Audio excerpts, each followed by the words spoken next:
Nigeria, oh our Nigeria.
The headline of this is about HBD, that's Happy Birthday Buni, the leader who forfeited his inheritance for peace. He celebrated his birthday last week, so this is like a write-up on it. Last week, while the battle against a new security threat, the Lakurawa, and a £25 million marriage were shaping national discourse amidst excruciating economic difficulties, an extraordinary gentleman with qualities Nigeria could greatly benefit from celebrated his birthday. Honorable Maimala Buni, the governor of Yobe State, turned 57 last Tuesday.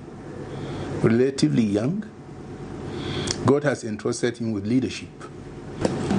If it were a fairy tale, his story might have begun with, once upon a time,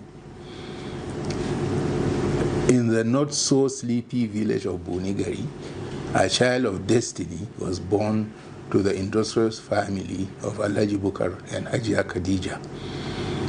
Born on 19th November 1967, a date that later became International Men's Day, observed by over 57 countries to celebrate men and their sacrifices for family and nation, Buni embodies the values celebrated on this day. Fittingly, the day's liturgical color is blue, one of Buni's favorite colors. He is a man who washed his hands clean from an early age and began dining with kings while his peers were still struggling to find their footing. There is a popular saying that some people are born great, some achieve greatness, and some have greatness thrust upon them. Buni is a man blessed with infinite patience, which perhaps inspired God to entrust him with the ability to shoulder the burdens of others, thereby achieving deep empathy over time.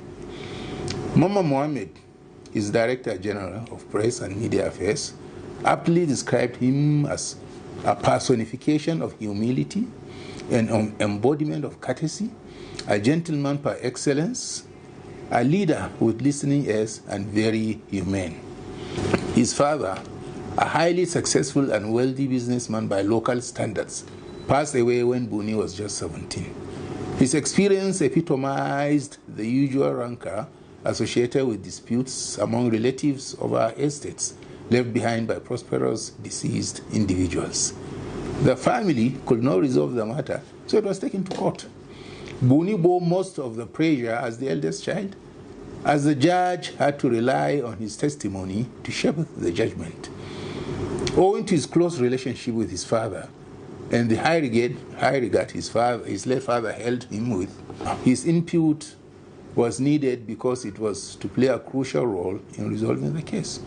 Maybe we need to know a little about him and why the case rested on him to resolve. After completing his primary education at Bunigari Central Primary School in 1979, Buni attended government secondary school, Goniri, why he obtained his West African Examination Council certificate WAEC in 1985.